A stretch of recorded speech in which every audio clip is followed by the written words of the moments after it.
nga yung pinunta ko, pero pagsubok ang inabot ko. Shoot, mare, akala mo kami player sa Takeshi's Castle. Kung batang 90s ka nga, tiyak na naabutan mo yun. Muntik pa akong maging kwento, mabuti na lang at naipost ko. Sinuotan ko nga ng life vest yung bebe ko dahil magsuswimming kami. Iyon naman talaga ang pinunta ko, pero pagsubok pala yung aabutin ko. Ring at kabod na lang lumango yung bebe ko, pero pinasakay ko sa bangka. Malalim kasi papunta doon, kaya mauna na kako siya. Bahala na kami rin dahil lulutang naman kami. Mare, pamilyang plastic yata to.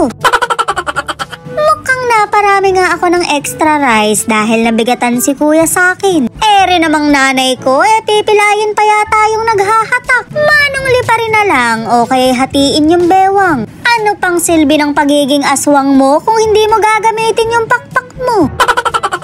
Napakalakas nga ng loob ng bebe ko dahil nagpapatio na siya. Syempre mare, magpapakabog ba ako? Mabuti na nga lang at naipost ko dahil lampa pala ako. Mali pala ako, may demonyo palang tumulak sa akin.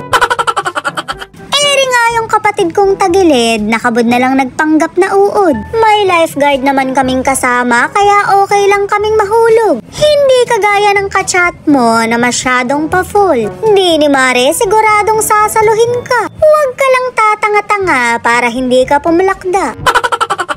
Napakasaya mare, pero talaga namang mapapaatras ka. Ayaw na nga raw ng kapatid ko dahil puro tumba yung inaabot niya. Mahiya ka naman, dinaig ka pa ng bebe ko. Wala ka pala mahinang nilalang.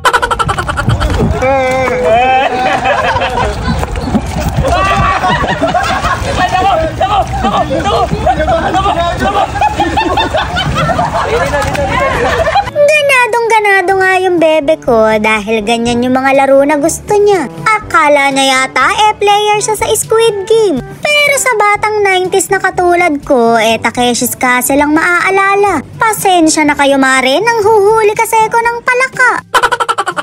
May patarzan pa nga rin bago ka makatawid. Hindi kinaya ng kapatid kong tagilid dahil siya nga pala si Jane. Ring at napakatalino ng bebe ko dahil nanggilid lang siya. Ba't ba kasi mag-aala-tarzan pa tayo? Pwede naman tayong magpanggap na suso. Pinababalik ko na nga yung bebe ko dahil mahirap na yung mga susunod. Kaso mare, ako yata dapat yung lumubay. Mas lampa pa kasi ko sa kanya pero laban lang. Susubo pero hindi susuko.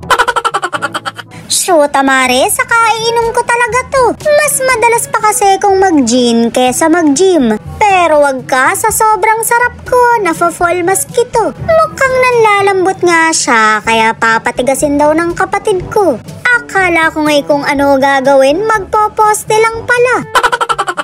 Sinubukan ko nga ulit, pero pare-parehas kaming tumumba. Shoot, mare, paano nga pala magiging poste to? Malambot din nga pala siya, kaya hindi magiging matibay. Dapat pala mare, kinamay na lang niya.